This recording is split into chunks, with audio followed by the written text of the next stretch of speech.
In this video, we're going to measure magnetic fields in the kitchen. We're going to be using the ME3030B, great little meter. The way you power it on is take this switch right here, move it all the way up.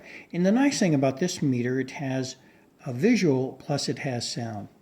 And for here, if it's on E for electric, we want to move it down for magnetic. So let's go and look at this kitchen. So we have under counter lights.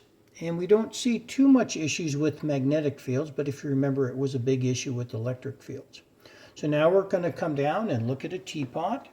Here's a typical teapot plugged in. Not too many issues with when it's off, but let's turn it on. So as you can see, it actually goes up to 1900. It should be anywhere, and let me turn this off because we did see it. It should be anywhere from 20 to 30, so that was way past what it should be. And so besides, that's when you generate the magnetic fields, is when it's on. And let's move over to the stove. So here's an electric stove, and as you can see, an electric stove is pretty low. It's only at 7. But let's turn on that front burner and see what happens on magnetic fields. So as you can see, it's 1600 plus. And again, it should be 200 to 300, drop down to about 1500.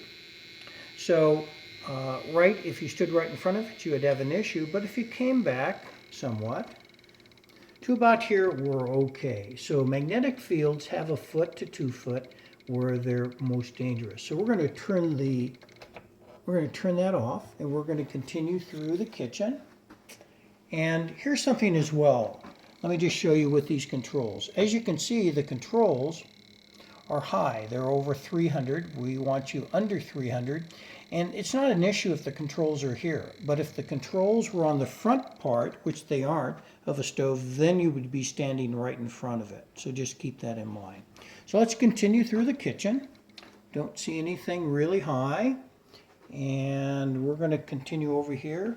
And we notice we have a single cup coffee maker. So right now, if it's not on, we notice it's very, very low for magnetic fields. So let's just turn it on and see what happens.